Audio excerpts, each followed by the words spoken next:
Greetings YouTube, this is Remarkable Republican, here once again to bring you the truth with truth-flavored bias. Today we expose another homosexual relationship involving Jim Cornette, the WWE celebrity. Jim Cornette was a famous wrestler and manager in the 80s and 90s, and he has done work beyond that. He also has a podcast. Recently, he formed an alliance and relationship with a much younger YouTuber named Zane. Despite how young Mr. Zane looks, he is in fact not a teenager, so there is no crime here. However, it is still a homosexual pederastic relationship, which we're talking about in this video. Zane runs a YouTube channel about wrestling called Wrestling with Regret. He misspells regret.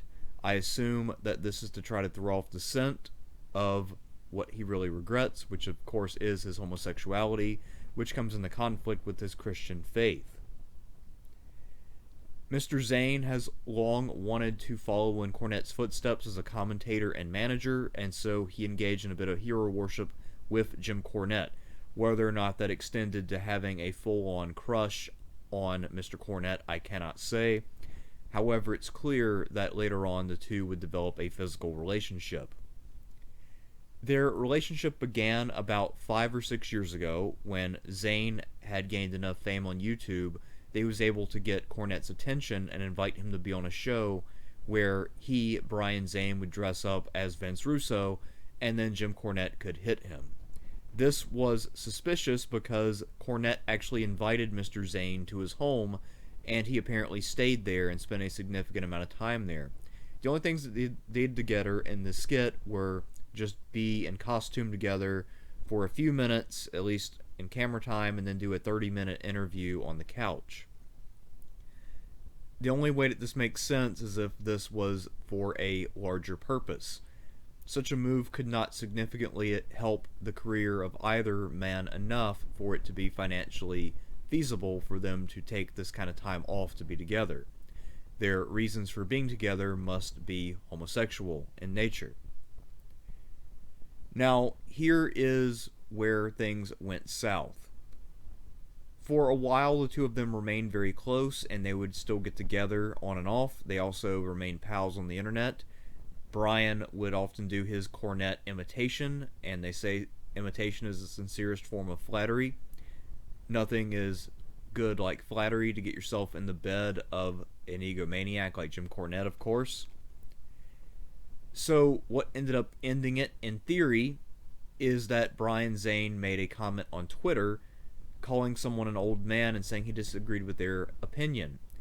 The two of them had a disagreement on wrestling, whether gimmick wrestling was good or not, and Cornette interpreted the old man comment as addressed against himself. And normally this would not be something that would cause a full-on meltdown unless there are higher stakes involved.